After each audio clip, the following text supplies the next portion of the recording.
Okay, so what we're looking at here is the mobile app interface, and the workflow for the mobile app and the facial recognition kiosk are the exact same. The only difference being the mobile app would be on somebody's device, whereas the kiosk would be on a device that multiple people use. And on the kiosk, obviously multiple people could go up to use it at one time, and they would be authenticated through facial recognition. Once they've been authenticated, this is the workflow they would be encountered with. So to begin, as an employee, I just punch in, and as you would expect, the clock just keeps on ticking. If they're on the mobile app, we do have the ability to send out custom meal break reminders.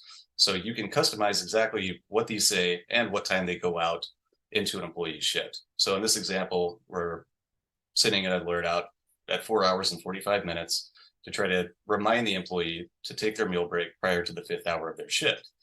Once on the meal break, you'll notice that the end meal break button is grayed out, and we keep them locked out for 30 minutes to ensure that their meal breaks will always be at least 30 minutes to protect you from any liability. We can send an additional reminder to let them know they've been on break for 30 minutes to remind them to clock back in from their break. And you can see once the 30 minutes is up, this meal break button also becomes interactive. We can send a final reminder to remind them to punch out if you're worried about them going into overtime or are concerned with them forgetting to clock out at the end of the day.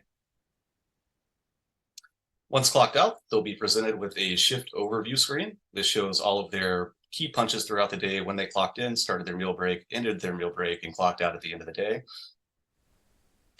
We have two options to move forward from this point. If they happen to make a mistake, they have the ability to submit a correction. And this correction is in the form of a blank text field, so they can write pretty much whatever they want, although we do encourage them just to put the times that they would like to have changed.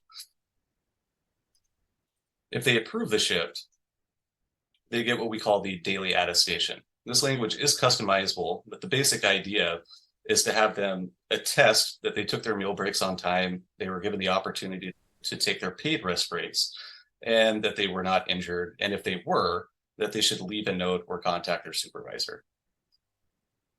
After completing all that, they are returned to the punch-in screen and are ready for work the next day. Now, for management, you'll primarily be living in what we call the admin panel. So when you first log in, you'll see some key KPIs, how many employees are currently working, how many employees had problems over the past 24 hours, and just like your hours roll up for the last 30 days. In the employees area, we have a list of all of your employees. To add an employee, you simply click on Add an Employee.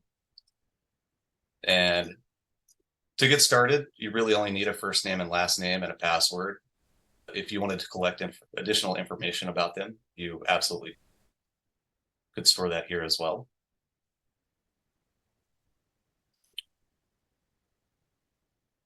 And if for whatever reason you needed to terminate an employee or they just moved on their own accord, we keep them in two different statuses, active and inactive. If you take them off your active roster, they won't appear on the kiosk roster anymore. They won't appear in your employee list unless you go to the inactive employees. But all historical data for that employee will be retained. And if they're to come back to your organization, you can just mark them active again, and they can continue to use their old account.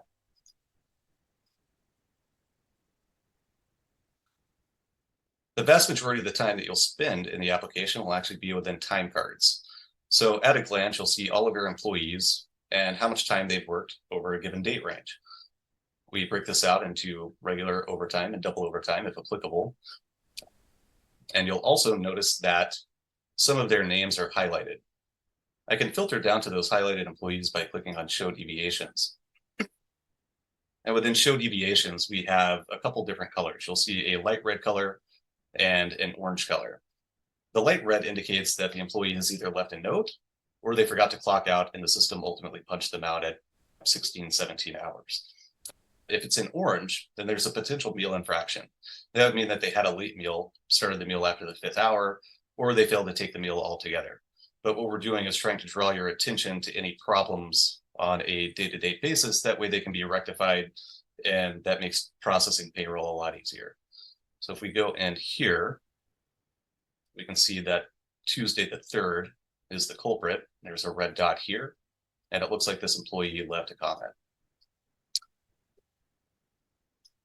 And it looks like they wanted to make a change to their meal start time. So the administrator could come in, reference that comment, make a change to the meal, and then approve the shift after they've made that change.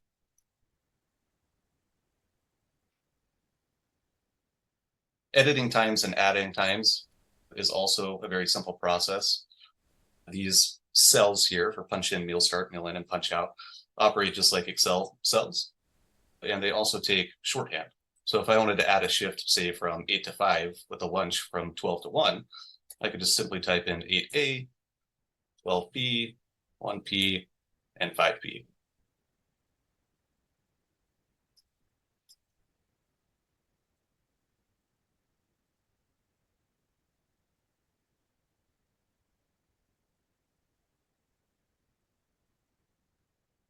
Now, at the end of a pay period, once you've processed everything and all errors are corrected, you'll want to get the time out somehow. By default, if I use an export, it's going to export everyone. If I wanted to keep it to just a select few people, you can check the boxes next to their name. We have a wide variety of exports available, and we do import into a lot of different payroll companies. So we may be able to export a CSV and import that directly into your payroll provider so that you don't have to key in your times at the end of each pay period. That being said, a lot of people do like to just key in their times, and they like to hand out time cards to their employees. The most popular version I have is the very first one, and this is the employee time cards export, and we have it in PDF format for easy printing. And what this will generate will be one employee per sheet with all of their shifts, days off, and hours total on a page.